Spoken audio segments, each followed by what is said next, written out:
This channel does not promote any violent, harmful, or illegal activities. All content provided by this channel is meant for an educational purpose only. আচ্ছা, প্রথমেই বলি সরকারের ওপর আস্থাটা রাখবো কী করে বলুন তো।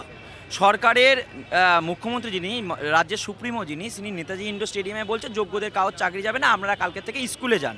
আর ঠিক সেই দিনই উনি মিসলেনিয়াস ফাইলিং করছে। মিসলেনিয়াস ফাইলিংয়ের কপিটা যদি আপনি খুলে দেখেন, সেখানে উনি কি লিখেছেন, সাবমিশনে লিখেছেন 2025 শিক্ষাবর্ষ অথবা ফেস রিক্রুটমেন্ট প্রসেস, যেটা সুপ্রিম কোর্টের মাননীয় প্রধান বিচারপতি পর্যন্ত লেখেননি, যে প্রেস সিলেকশন প্রসেস লিখেছিলেন, সেখানে উনি লিখছেন রিক্রুটমেন্ট প্রসেস। সেই রিক্রুটমেন্ট প্রসেস পর্যন্ত আমাদেরকে ভলেন্টিয়ারি সার্ভিস দেওয়ার জন্য রাখছেন, এবং সেখানে আমরা কোনো আমাদের ক্লেম বা ইকুইটি দাবি করতে পারবো না। আমরা যখন পরীক্ষার ফর্ম বেরিয়েছিল বা নোটিফিকেশান গেজেট বেরিয়েছিল, সেখানে ওনারা উল্লেখ করেছিলেন যে আমরা ভলেন্টিয়ারি সার্ভিস দিতে যাচ্ছি। তাহলে আমরা কেন ওনার উপর আস্থা রাখতে যাব? কেন রাখতে যাব এটা আপনারা বলতে পারেন? আচ্ছা, উনি বারবার বলছেন যে সুপ্রিম কোর্ট নাকি যোগ্য অযোগ্যদের লিস্ট দেবে। আচ্ছা, সুপ্রিম কোর্টের কী দায় পড়েছে যোগ্য অযোগ্য লিস্ট দেওয়া? পরীক্ষার নোটিফিকেশান কি সুপ্রিম কোর্ট দিয়েছিল? পরীক্ষার অ্যাপয়েন্টমেন্ট লেটার কি সুপ্রিম কোর্ট দিয়েছিল? পরীক্ষার রেকমেন্ডেশন কি সুপ্রিম কোর্ট দিয়েছিল?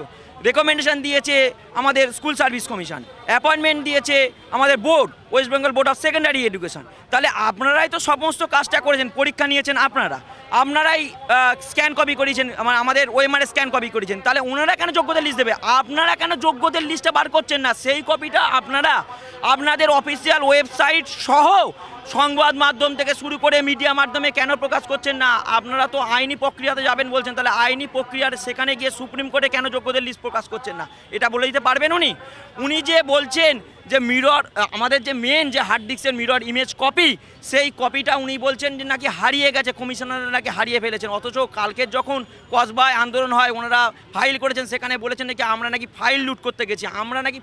আমরা তো ওপরেই ওঠেনি, তাহলে আমরা কীভাবে ফাইল লুট করবো? আর ওনার কি আমফান এসেছিল, না বন্যা এসেছিল, না বিল্ডিং কোলাপস হচ্ছে? মিরর ইমেজটা কোনখানে লুকিয়ে রেখেছেন? মিরর ইমেজটাকে ওনাকে পার করতে বলুন।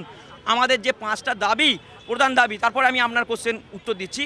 আমাদের যে প্রধান এবং প্রধানতম দাবি, উনি মিরর ইমেজ যে পাতালেই লুকিয়ে রেখেছেন, যে কমিশনার ওনার মিরর ইমেজকে গায়েব করেছে, সেই কমিশনারকে ডাকুক, কাস্টোডিয়াল ইন্ট্রোডাকশন করুক, এবং সেই মিরর ইমেজকে পুনরুদ্ধার করে আমাদের অফিসিয়াল ওয়েবসাইটে দিয়ে যে মিরর ইমেজ আছে, সঙ্গে সঙ্গে যোগ্যদের লিস্ট উনি অফিসিয়াল ওয়েবসাইট থেকে সব জায়গায় পাবলিশ করুক। যেহেতু সুপ্রিম কোর্টের প্রধান বিচারপতি আমাদের চাকরিটা নিয়েছেন, তাই উনি কোনোভাবে আমাদের চাকরি ফিরিয়ে দিতে পারেন না। তাই কোর্টের মাধ্যমে, আইনি লড়াইয়ের মাধ্যমেই আমাদেরকে চাকরি ফিরিয়ে দিতে হবে। তাই সেই প্রসিডিওর যেগুলো আছে, সেগুলো রিভিউ পিটিশন, কিউরেটিভ পিটিশন, সেইগুলোর পূর্বে যতদিন না কমপ্লিট হচ্ছে, আমাদের স্বপদে স্ববেতনে উনি চালু রাখুক, এবং ওনাদের যে লয়ার প্যানেল, সেই লয়ার প্যানেলকে ওনারা স্ট্রং করুন, এবং যারা দেখে রিডিং করে সেই রকম লয়ার না রেখে ভালো লয়ার রাখে, যাদের থিঙ্কিং পাওয়ার আছে, সেই লয়ার দিয়ে আমাদেরকে চাকরিতে ফেরানোর ব্যবস্থা করুন।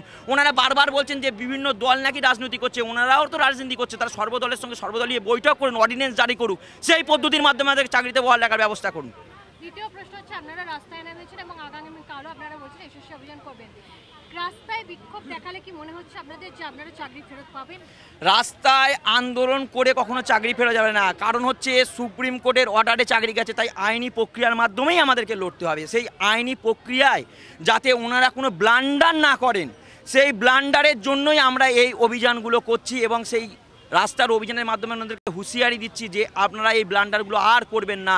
যথার্থ প্রমাণসহ, যুক্তিসহ সমস্ত নথিগুলো সুপ্রিম কোর্টে প্রডিউস করুন। এই জন্যই আমাদের রাস্তার আন্দোলন।